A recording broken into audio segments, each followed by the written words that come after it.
দর্শক, খুলনা দারুল উলুম মাদ্রাসার একটি জমি ছিল।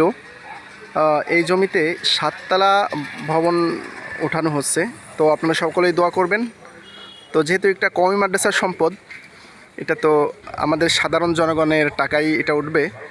তো আমরা যে যা পারি সাহায্য তো করবো ইনশাল্লাহ, আর বাকি আন্তরিকভাবে দোয়া করব যে এই ভবনটা যেন সুন্দরভাবে কমপ্লিট হয়ে যায়। তো বলতে গেলে গফফারের মোড়ে একেবারে মেন রোডের পাশে এই ভবনটি।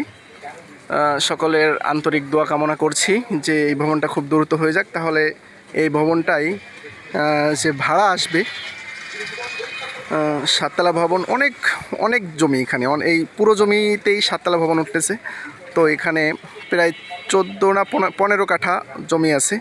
তো এই ভবনটা হয়ে গেলে আশা করি মাদ্রাসার যে ভাড়া হবে মাদ্রাসার অনেকটা এগোয় যাবে। তো সবাই দোয়া করবেন, আর যার যার সামর্থ্য আছে সে অনুযায়ী সাহায্য করবেন। যেমন আমরা কেউ পারি 1 বস্তা সিমেন্ট, 1000 ইট কিনে দিতে পারি, 2 বস্তা সিমেন্ট, যার যে সামর্থ্য আছে সকলেই শরিক থাকবো ইনশাল্লাহ। আসসালামু আলাইকুম।